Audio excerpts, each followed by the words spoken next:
চলছে গ্রামের বিয়েবাড়ির রান্না। আজকে আপনাদেরকে দেখাবো কিভাবে গ্রামের বিয়েবাড়িতে খাসির মাংস রান্না করা হয়। চুলায় আগুন দেওয়া হয়েছে, ইতিমধ্যে রান্না চলছে। আর এই রান্নাটা করছে আমাদের মহেশপুরের একজন সুপরিচিত বাবুর্চি, আমাদের নজু ভাই। তাকে হেল্প করছে মিন্টু ভাই। তাই আজকে বিয়েবাড়িতে এই যে খাসির মাংস রান্না করা চলছে। খাসির মাংস প্রথমে ধোয়ার পরে এই যে এখান থেকে মাংস নিচে থেকে ভালো করে সব কিছু মিশিয়ে নেওয়া হচ্ছে। ঝাল মশলা যা লাগে মাংসের জন্য, যেসব ধরনের মশলা দেওয়া হয় সেই মশলাগুলো দিয়ে একবারে রান্না করা হবে আর কি। তো এই যে খাসির মাংস আরেকটা হাঁড়িতেও দিয়ে দেওয়া হয়েছে, একটা হাঁড়ি সব কিছু মাখিয়ে নিল, আর একটা হাঁড়িতে মাখানো চলছে আর কি। তো খাসির মাংসগুলো দেখতে বেশ ভালোই সুন্দর লাগছে, কারণ এখানে আজকে 3টা খাসি জবাই করা হয়েছে।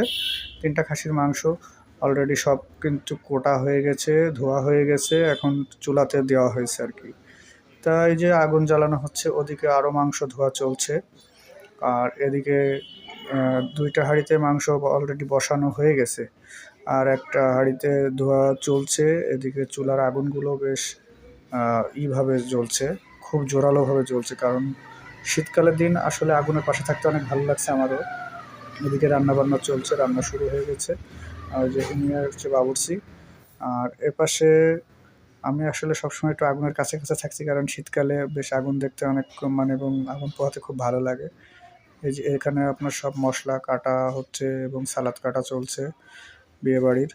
আপনারা তো জানেন বিয়েবাড়ি আসলে এই ধরনের রান্নাবান্না হয়ে থাকে। এই যে এইদিকে রান্না চলছে, একটা হাঁড়িতে আর একটা রান্না করা হবে। এদিকে আরও মাংস যা ছিল সেগুলো ধোয়া চলছে। এদিকে মাংস ধুয়ে আর একটা ঝুড়িতে রাখা হচ্ছে। আসলে মাংসগুলো ধুচ্ছে যে বাবুর্চির সাথে যে সহকারী ভাই আছে, উনি আর কি ধুয়ে আর একটা ঝুড়িতে রাখছে। আর এদিকে মাংস তো চলছেই। তো যাক, আজকে আমি আপনাদেরকে দেখাবো কিভাবে খাসির মাংস রান্না করা হয়। আমাদের সাথে থাকুন, আমরা আপনাদেরকে দেখাবো কিভাবে মাংস রান্না করা হয় এবং কী কী উপকরণ লাগে সব কিছু বলে।